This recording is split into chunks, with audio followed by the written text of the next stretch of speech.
Hello, Lorcana fans. We are the LorcanaTwins. And on this episode, we are going to be discussing a card that's been seeing a lot of hype lately in Disney Lorcana. And as you can see on the screen, it is Mufasa, Betrayed Leader. He is a legendary from Rise of the Floodborn. He's a 5-cost inkable 3/3 stat line with 2 lore. And his ability says that when he is banished, you may reveal the top card of your deck, and if it's a character card, you can play it for free, and it enters play exerted. Otherwise, it goes back on the top of your deck. That's a really fun ability, and I remember when this was first revealed, like it just looked like an exciting card to play, but I know it was kind of under the radar right when the set came out. It didn't see a whole lot of competitive play, but I think lately people have been figuring out that it actually is a very effective card in the right decks. Especially since it kind of counters what the Ruby decks try to do, which usually is, do a board wipe or some character removal.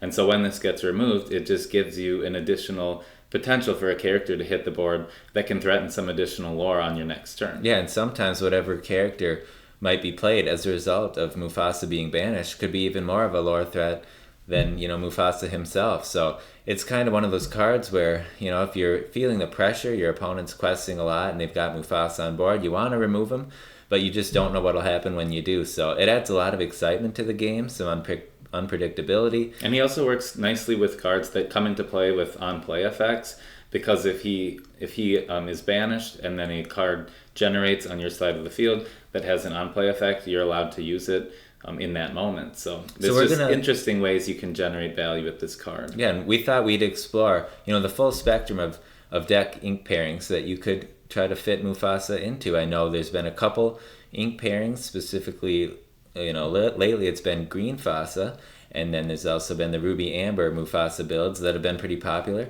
But we thought we'd explore those and a few other pairings as well to see, all the potential that this card might have. So with that, we will kick it off with Blue Fasa. Now this is a very fun deck to play. I think if you take a look here, running 6 1-drops just because Mufasa decks so far tend to be very aggressive, and so it'd be nice to hit that 1-drop, make sure you can start questing on your first turn that you can. Then in the 2-drop slots, we've got Simba to protect whatever you have on board. Snow White could do some healing if she comes out and might shift into the bigger one, as we'll see later. But then where it really gets spicy and nice for this ink pairing in particular is that 3-drop slot where we have Doc, Mickey Mouse, and Winnie the Pooh. And all 3 of those cards can help you get Mufasa out a turn early. And that's a big theme important. of a lot of Mufasa decks, is trying to play him on turn 4. Yep. I mean, the decks seem to usually run Doc because that's very powerful to quest with Doc, which then lets you play your next character for a reduced cost so that you can play Mufasa when you only have 4 ink. Mickey Mouse, of course, puts the top card of your deck into your inkwell, which helps you get Mufasa out a turn early. And then Winnie the Pooh as well lets you ink an extra card after you've quested. And with 2 lore, that's pretty nice too. So that's very important, to really put the pressure down by getting Mufasa out early, and they help you to do that. And then as you see, a lot of Mufasa decks are running Hades. Very nice to be able to recur that Mufasa after they do banish Mufasa. You can just grab him right back out of your discard and play him again later and keep the pressure on. And then Rapunzel, of course, very strong in terms of card draw potential.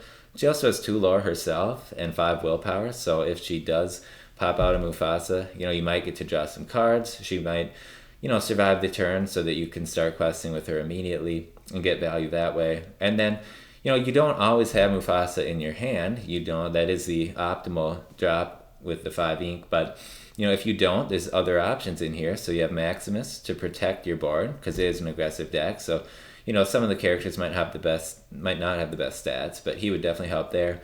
And then if you do miss the Mufasa, another great drop to have would be that Maleficent. She has 3 strength, 6 willpower, and 3 lore. So that's a very hardy body on the board as well that puts down a ton of pressure and usually survives against most things except perhaps Maui, at that same cost level. Now that next card, the Snow White, this is the shift version, the Well-Wisher. She costs 6. It's really fun if you get Be Prepared played against you. When she pops out, if they can immediately remove her, and oftentimes they cannot because Be Prepared is very expensive if they weren't singing it, she can immediately quest the next turn, grab that Mufasa back that just got banished, and play him again. So it's just a great way to present another problem to the opponent, like, oh, you just wiped my board, but look, I've got 4 lore on board at least with this Mufasa, and he's going to generate me another character later. So she's really Very good powerful, when she pops out of Mufasa. And if they can't answer her, she'll continue to grab a new character, from the discard every turn until they can. So very strong card there. And of course, that Carefree or Rockstar Stitch, very strong. That's the reason for the 4 Stitch new dog, so you can shift on top of this one. In an aggressive deck, it's nice to surprise the opponent, get 3 lore out of that one. Also could add the potential for more card draw with him.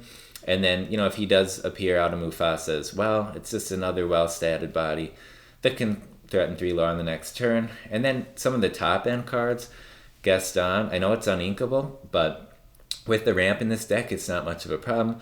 So we're only running a couple, but it is 3 lore as well, and it lets you pick, the best card that you need out of the top 3 of your deck when he enters play. So if he appears out of Mufasa, you get, a card draw out of the deal as well. So that's very cool. And I mean, what Blue Fossil list would be complete without the Sapphire Mufasa from set 1? I know he hasn't seen a ton of play yet, but here was a perfect opportunity to include him. He's got, a lot of willpower with that 6 and 3 lore as well, so a big threat in his own right. And, if Mufasa goes away and brings this one into play as a result, I mean, that's nothing to be disappointed about. And then rounding out this list, there's a Robin Hood for the 6 cost. And in this current meta where a lot of Ruby players are running that 3-drop Minnie Mouse, he's a good way to kind of deal with her in addition to drawing some cards, because usually when you're playing these Mufasa decks, you're playing very aggressively, so you're kind of getting rid of a lot of cards in your hand, either inking them and playing them. So he usually helps you draw a card there. Yep. And the Big Stitch is very popular in a lot of Mufasa decks because, sometimes he will pop out when your board isn't white, but they just felt the need to take out the Mufasa. And if you have a couple other characters in play, he can draw you some cards. And then, of course, Hades is is really this deck's only removal option if you're only playing characters. So it's nice to have him in the list. If he pops out, you can take something off their board. Oh yeah, it's a very big tempo swing to remove one of their characters and put down a 2 lore threat of your own. And I think, when this deck's already applying so much pressure and tempo, it just swings it even further. So that can definitely close games out. I will say playing this, it's had a lot of success. I would say if you are needing to remove something and you can't rely on just only those 4 copies of Hades, it might be nice to have a few Let It Go in here. So definitely, play around with the list, test it out if this is one you're interested in playing, and, feel free to add that in there or some other options as well. Especially when you're ramping to 5 pretty quick, you could easily have a 5-cost character sing Let It Go. So it might be beneficial, but yeah, I mean, the more characters you have in the deck, the more likely Mufasa is to hit a character off the top of the deck. And right now, with this current version, it's a 100% chance you're going to get a character with some lore that pops out when Mufasa is banished. So it's a fun list to play. And with that, we will take a look at the next deck, which is an Amethyst build. So this one is just tentatively called Mufasa's Menagerie because there's a lot of animals and animal-type creatures in this deck. But we start out with 7 1-drops, 4 of which are Pascal. He can be very annoying if the opponent is not playing any damage spells or any evasive units. So that's why there's 4 of them in there, because Olaf is nice, but a lot of times if you're against Ruby Amethyst, they eventually get some 3 damage characters out pretty quickly, and so he doesn't necessarily survive too long after the first couple turns. But it's good to have aggression in this deck. You always want to be tempoing something out, because one weakness I've noticed with Amber and Amethyst is they are very dependent on winning the board. They don't have ways to do massive removal. They only kind of have single target removal, and then Elsa, the 8 cost, can freeze a couple of things, which buys you some time in the late game.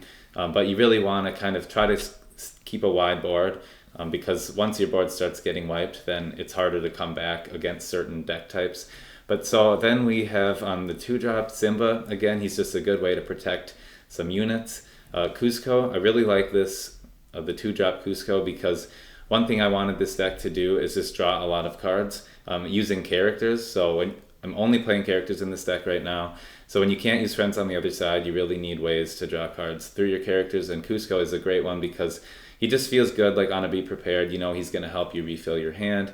If they might not want to take him out early because he'll just give you a card and give you more options for inking and playing things to the board. So any little extra point of lore you can squeeze out in a deck like this, it just adds up. So he's great there. And then Doc, of course, we're playing Doc in every Mufasa list just to help you kind of ramp out a Mufasa early. And in this deck, there's only one other 5-drop I included, the Fairy Godmother, as you can see there, because sometimes you really want to use Doc to quest and get that 1-cost reduction. So it feels bad if you don't have a 5-drop to play on the turn after you play Doc. So I feel like at least 7 5-drops is a good place to start. And I really like how the Fairy Godmother has a 3/7 stat line, because against Ruby Amethyst, which I kind of tried to build this deck to counter, they have a lot of, like, the Fox is a 4/3, the Snake is a 3/3, so it takes at least a couple units of theirs to trade into that, and a lot of times that's either too much or really slows them down and helps you just continue to be aggressive with your other units. She's got enough strength to take them down. So she's done a surprising amount of work for me in a lot of games that I've played with this deck. Then you can see there's the Maleficent that draws cards, always a good include in an Amethyst deck. The Merlin Crab, which helps you trade up with some of your smaller units. And yeah, we've seen in other matchups where that can buff a Pascal, for example, to take out like a Surfer Mini. And now, as we'll see later in Green Mufasa builds, Ray has become really popular too. And I know there's a lot of Ruby evasives that can be threatening, so that helps with those matchups. And I think too with the Crab is this deck, most of the units don't have very high strength. So the Merlin Crab is really... Sometimes he feels necessary just to kind of deal with their threats so that they can't just kind of ignore your board and go above the top of you with these characters you need to remove. Another interesting character, I put 2 copies of Rafiki in here because normally a lot of people now are running Merlin or Mim Fox as a rush card, but she's really bad popping out of Mufasa after Be Prepared because you have to banish her because she'll be the only thing on your board. So I wanted a different way to use Rush since Amethyst Amber really needs to win the board, and a Rush character is kind of a good way to do that from the hand. And the other interesting thing with Rafiki is if you have him down on turn 3, if you follow that up with a Peter Pan's Shadow on turn 4, then your Rafiki instantly becomes evasive and can remove a 3-cost Minnie Mouse Surfer. So that's like sometimes surprising to the opponent because they're not really expecting you to play Rafiki into Peter Pan's Shadow. But it's also nice that Rafiki doesn't make you pick up one of your characters, when you play it, like the Madam M. Fox does, because, with this deck, you want to keep laying down the pressure. I know sometimes it is nice to pick up a character that's quested already to protect it and then play it again later, but, in case you don't need to do that and, you don't want to make your board less wide, that makes Rafiki a nice alternative to the Mim Fox. And then, of course, we got the Hades for more recursion, Rapunzel again for card draw. The goats, the goats are always so good, it seems, in any deck they're in. And, with this, they can appear out of Mufasa and get you a surprise lore, and then they can quest right away for another. And then when they get banished, they'll get you another one. So that's very strong. I currently only have 2 in the list, and because without any bounce cards in here, other than Yzma, it's not as strong as it would be in a deck that's using the Fox and the Snake. But it's still nice to have the option of some free lore, and sometimes his 4 strength can be nice too, because like I said earlier, there's not a lot of strength in this deck in terms of combat potential, but sometimes Merlin can be used for that. The Rabbit just helps you get some card draw. Peter Pan's Shadows to try to help against the minis, and also when he gets... sometimes he pops out of a Mufasa, or you play him early and you get to quest several times before the opponent might be prepared if they're playing that color. Or yeah, I love things with evasive like Peter Pan's Shadow in Mufasa decks, and the 3 health helps against Grab Your Sword as well if you're against Steel, even though I do think Steel is one of the tougher matchups for this deck if they curve out really quickly. But sometimes Rapunzel can be helpful against that. If they leave damage on your units, you can kind of go above them and draw cards. So which is nice, because sometimes if an Olaf appears out of Mufasa, that's probably pretty weak. But it's nice when it has evasive that, most likely your opponent might not even be able to challenge whatever it is. So it's just a way to keep your lore protected and help you get closer to that 20 win condition.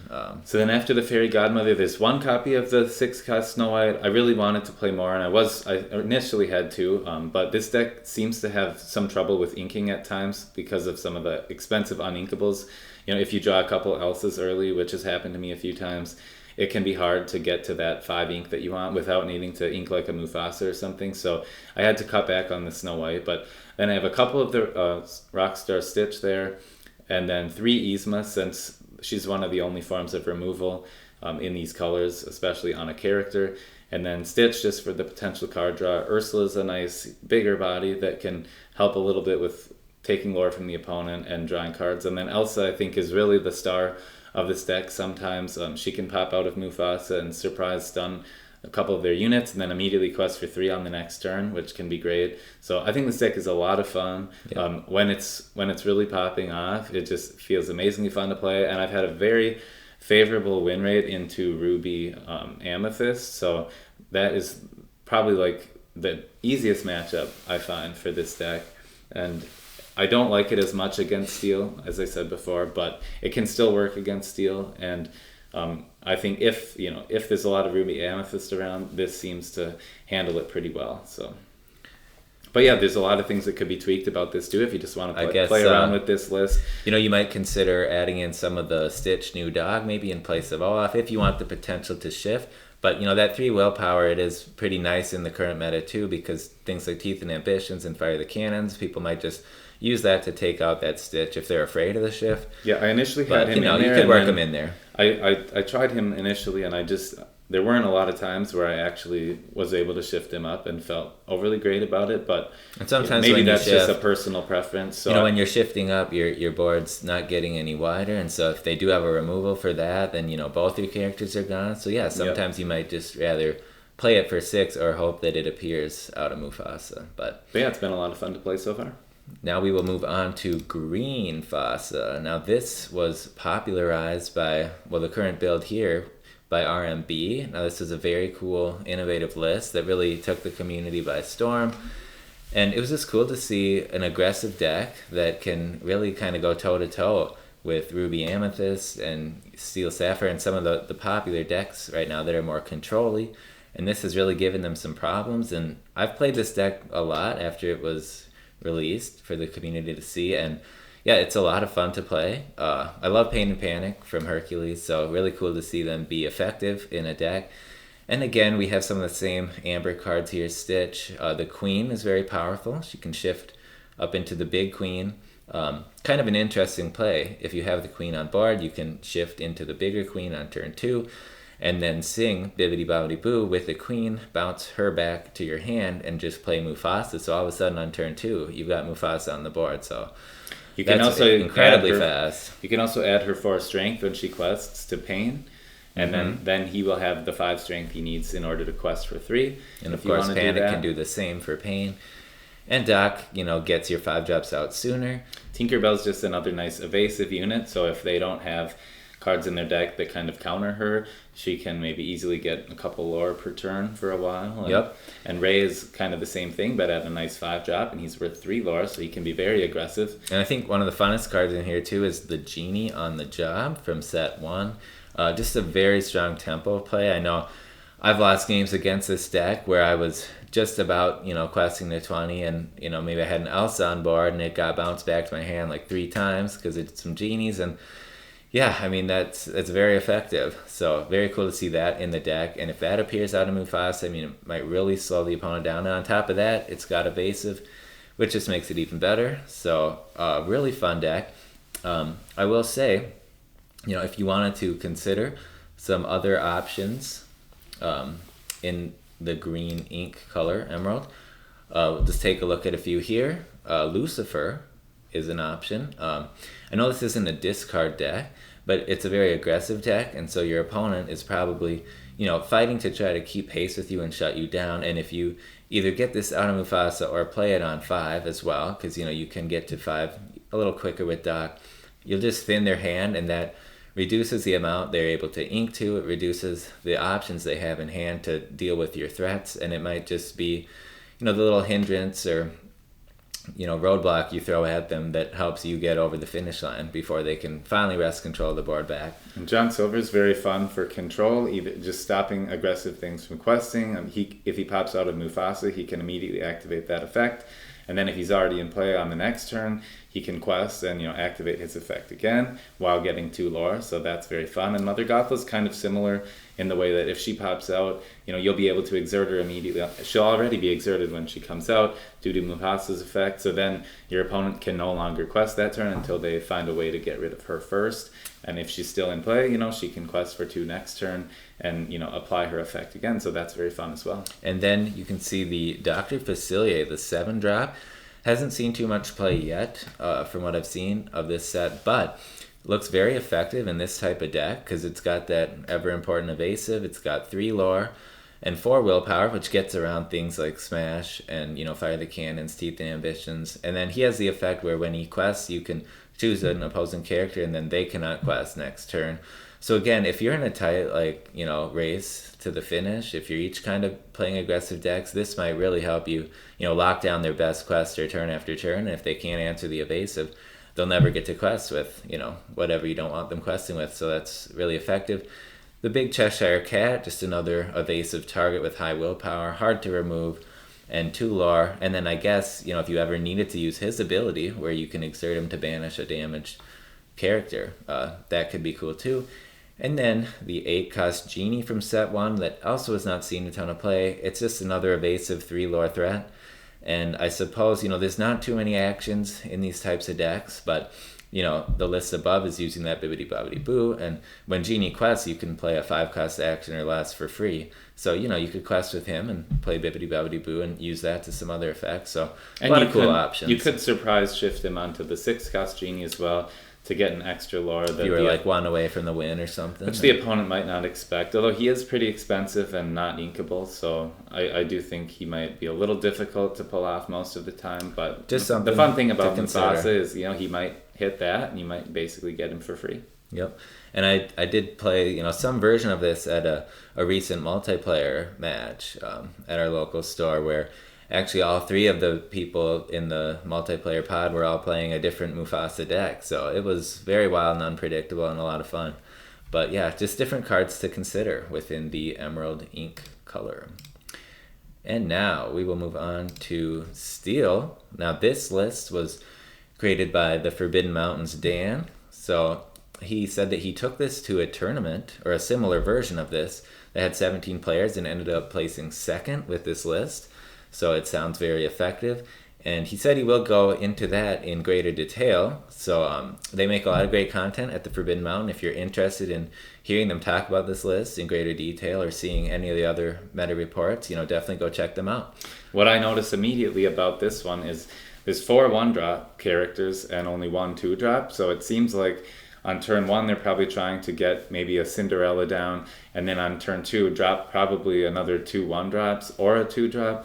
But I do like the play of having 3 1-drops on turn 2 and then being able to sing Strength of a Raging Fire with your Cinderella on that same turn and dealing up to 3 damage to something.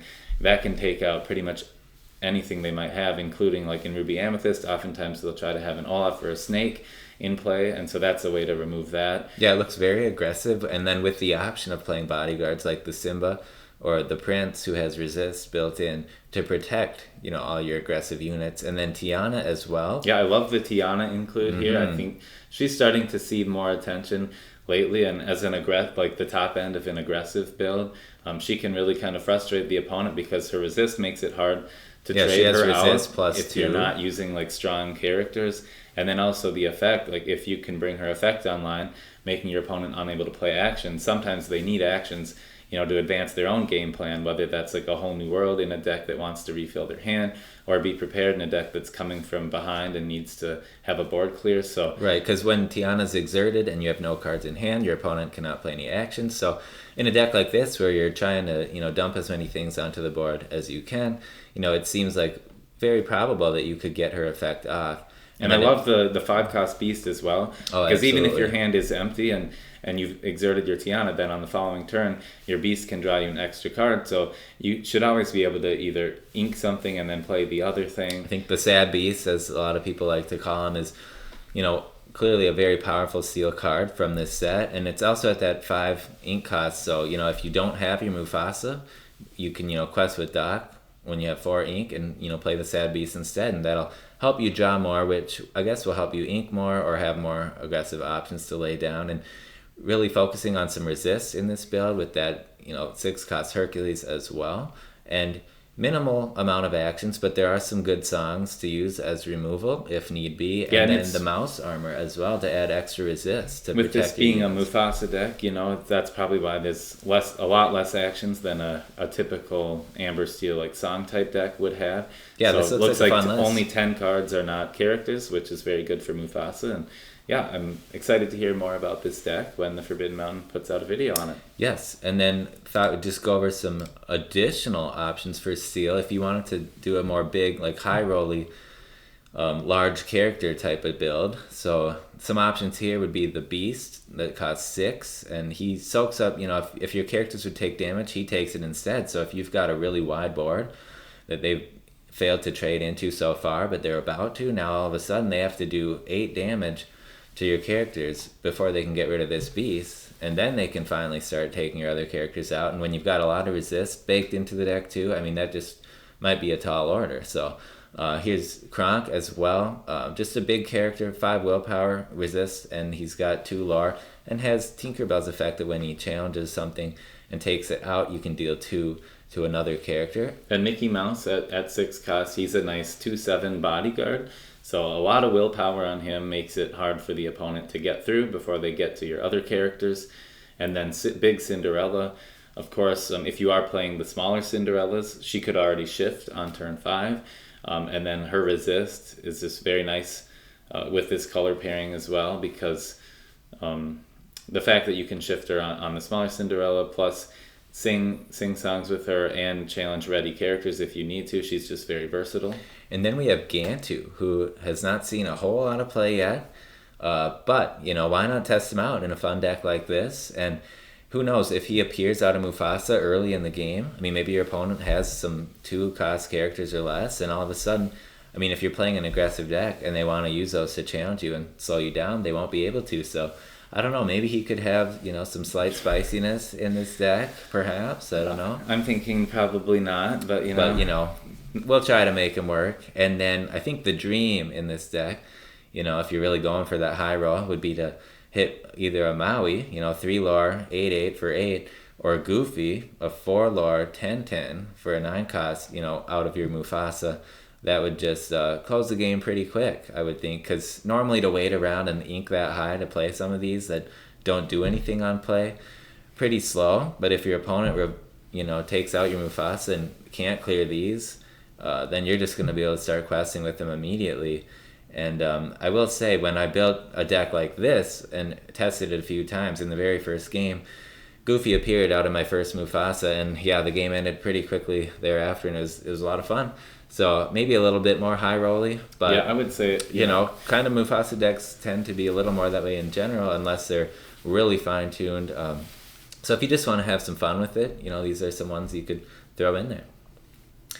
And lastly, we will go over this Ruby deck. Yeah, so Ruby Amber it's probably been like the most popular Mufasa deck the longest, just because people were playing this, quite a while back, and I know we both tried different variations of it and had a lot of fun with that. This one, some of the stars of the show could be this Mother Gothel at the 2 cost, combined with Rapunzel. That really helps you get card draw if they can't remove your Mother Gothel before you play your Rapunzel on her. Yep. That Minnie Mouse Surfer currently is just a very aggressive way to get 2 lore per turn if they don't have an answer to a 3 health evasive unit. And this particular list is leaning more heavily into evasive, so I went with a couple Pongo as well, and then 4 Goofy. And Goofy's great because he can trade out with other players' minis if they need to, and a lot of evasive units have 3 willpower, so his 3 strength is nice, and he's a nice alternate 5-drop as well if you miss the Mufasa or don't have it in your hand. And then Lady Tremaine is just, again, a great tempo value play.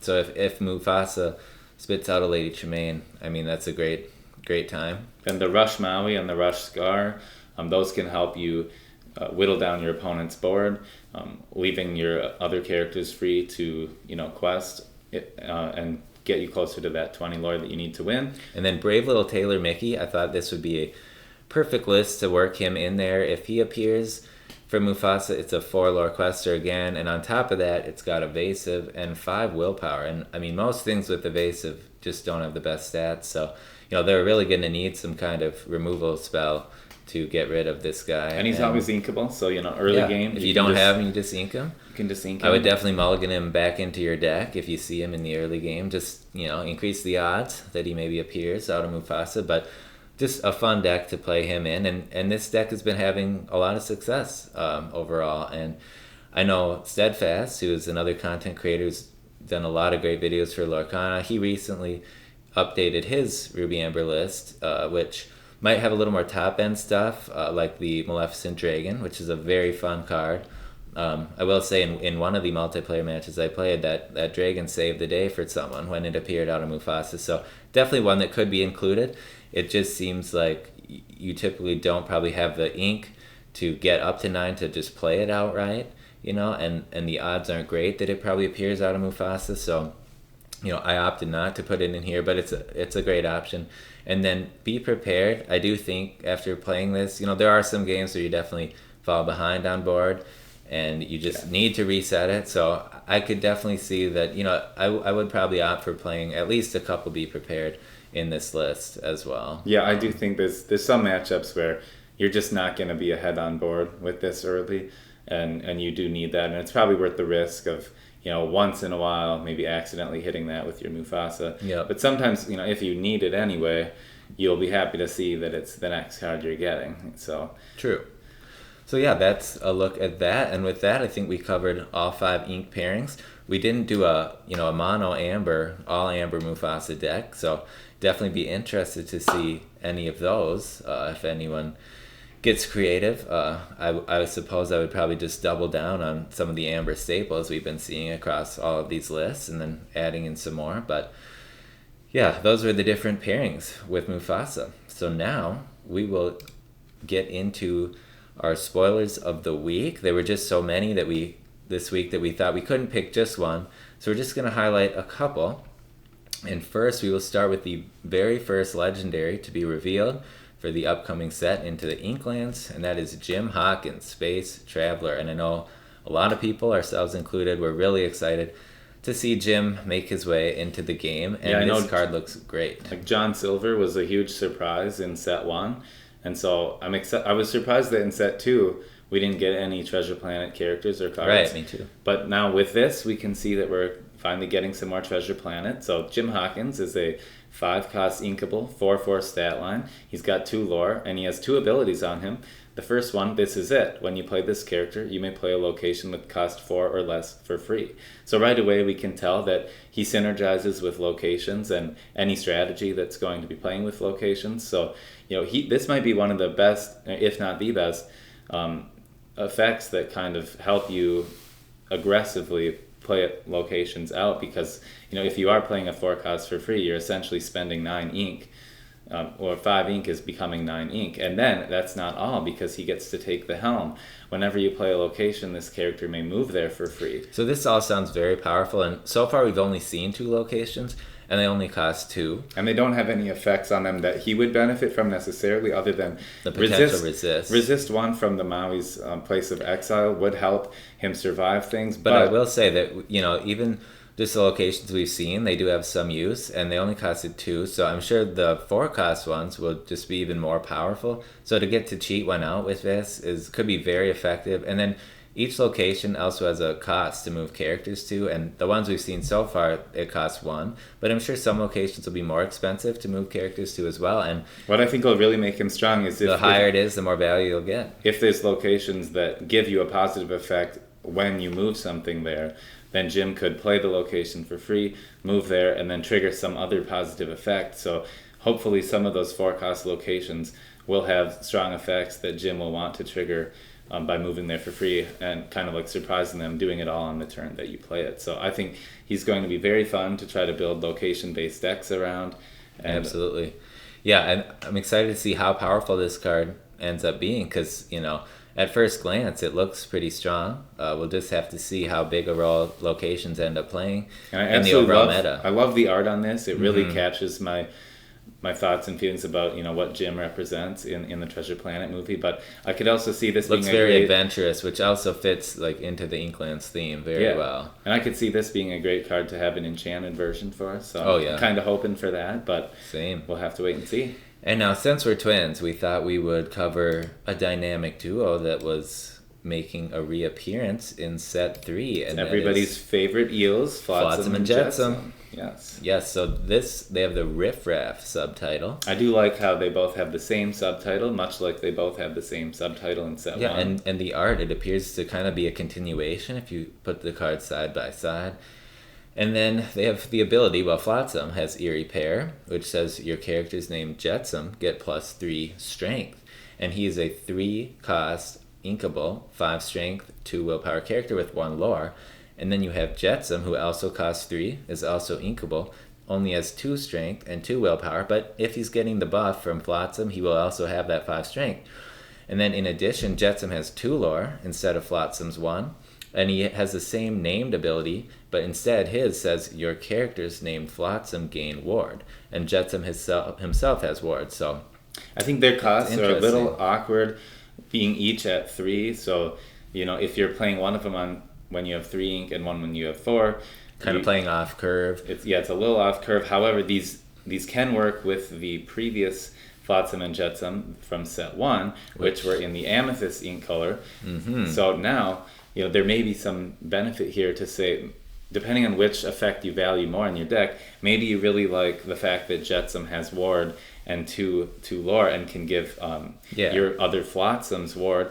Then maybe that's a reason to pair this Jetsam with the Amethyst Flotsam, who also has 2 lore and has rush. I think in an aggressive deck, the 2 lore with ward Jetsam, that protects him against things like Fire the Cannons and Teeth and Ambitions. Doesn't protect him from Grab Your Swords, but, it could help him at least survive the really early game before they can get to that Grab Your Swords. And as you can see, the Jetsam maybe saw a little play from set 1 because he's evasive and inkable and could answer some of the evasive threats the opponent might have. Like he would trade very well against the set 1's Pongo or Green Tinkerbell. But, when you pair these all together, you have potential to combine a lot of effects, because the set 1 Jetsam said your character's name Flotsam gain evasive, and then the Flotsam said your character's name Jetsam gain rush. So all of a sudden, if you had all 4 of these on the board, it's just a lot of ability stacking, and whether or not it'll turn out to be super competitive remains to be seen. But it's really fun that they're having these cards play off each other, and the more Flotsam and Jetsams they release, the stronger these could become. So it's interesting. Currently, I think the ones I like the most would be playing the Emerald Jetsam and then playing the Amethyst Jetsam and then following that up with the Amethyst Flotsam if you're going to curve it out. Just because I think ward is nice. They won't be able to interact with that Jetsam up there when you play it unless they have some AoE damage. And then the Jetsam will come in and give it evasive as well. So then it can quest for 2 freely if they don't have evasive units, and it won't be able to be targeted. Well, it'll give the Flotsam evasive, but not the other Jetsam. Oh, sure. But then when Flotsam comes in, then on turn 5, then your other Jetsams would have rush. But again, the Jetsams won't have evasive, just the 4-drop one will. But yeah, it's a lot to keep track of. Yeah, there's a lot going on here, and I think it's hard to imagine that playing all of these is going to be overly competitive. I think it's more just kind of for the flavor in this instance. But hey, maybe eventually it'll be... I will definitely try to build a deck with this just for fun. And the Ursulas too. We've seen Amethyst Ursula from set 1 and Emerald Ursula from set 3 is coming out. And so I think they're really trying to put these characters into those 2 colors. Yeah, and I think the artwork's a lot of fun. So with that, we will touch on one last thing, because today there was a bunch of huge news about the organized play and competitive scene for Disney Lorcana. And so, in honor of that, I'm wearing this Stitch shirt right here. But we had an announcement today about the eventual World Championships that will be taking place, presumably in early 2025. And then there will be big events leading up to that you can compete in to try to qualify to play in these end-of-the-year nationals, one in North America and one in Europe. And then aside from that, there's also going to be these challenge events where you can earn the promotional items we see here. And I gotta say, as a huge fan of Stitch, and here we have a promo Enchanted Stitch Rockstar card, which we've been told is going to be given out to the top 4 people competing at these events. And then the winner and the runner-up are going to receive the champion playmat that you can see there.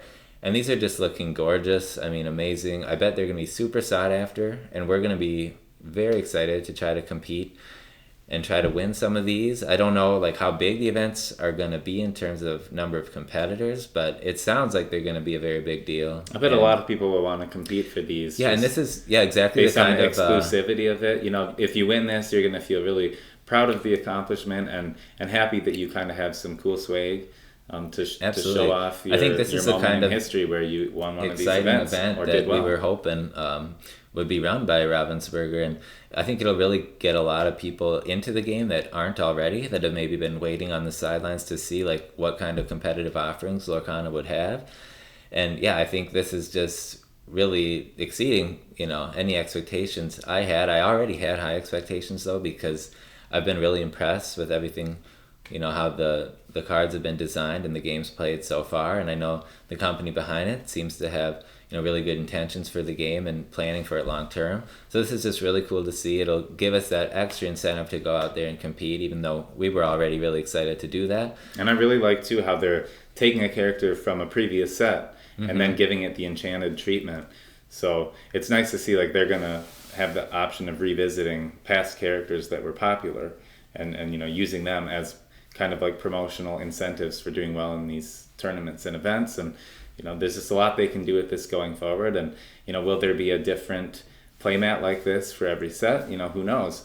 This one does have the Into the Inklands stamp on it, so they very well could do this for sets, for every set in the future. And for collectors out there, I know we've already seen how some playmats that, you know, have been for sale have, you know, risen dramatically in price, and I can only imagine with these being probably a lot more scarce than those, I'm sure collectors will really want to get their hands on these, as well as players. You know, I think it'd be really fun to earn this, and you know, if any of us earn them, I mean, we definitely want to keep it. We're keeping and them, enjoy it. But you know, I can see for the collector out there that wants to try to collect everything Lorcana that's been printed and put out there. Yeah, this might be highly sought after. So it's just really exciting to see it. It's a reward for players, something fun for collectors to go after too, and I think it'll just help grow the game even further. So, and then I don't know, it'll be really fun to watch like high level play when those big competitions start happening, especially if there's some form of broadcasting that goes on, so that everyone that is unable to make it to those events can, you know, watch along and participate in that way. So we're really looking forward to see it all unfold. And it did say it's kicking off in May, I believe. So not sure which events are in May. They're going to announce further details in March on their website. And set 4 is coming out in May, so who knows? Like maybe 3 sets will be out when these events start. Maybe 4 sets will be out. In which case, it might be kind of a wild time in the meta, since with the launch of a new set, it won't be as tested as it could be. You know, if tournaments kick off at the end of set 3, we'll have had a lot of time to play with the first 3 sets. But so it's just going to be interesting to see when this kicks off, and we're very excited, and we think both the playmat and the card look absolutely fantastic, and you know, we're just excited to get the competitive scene started. Absolutely. Well, thank you so much for watching. Hopefully, if you have any interest in playing any of those Mufasa decks, they're just, you know, fun decks that they can be quite competitive. Some of them are maybe a little more casual, but still just a fun change of pace from some of the top meta decks we've seen a lot of lately. And then yeah, we're super excited about the reveals for Into the Inkland and this new announcement for the organized play. So thank you so much for watching, and let us know in the comments like what you're excited about out of all that. And you know, if you liked what you heard, go ahead and, you know, give us a like if you want. Just encourages us to keep doing this. Otherwise, thank you so much, and stay tuned for the next video. Yes. Thanks for watching. Thanks, bye.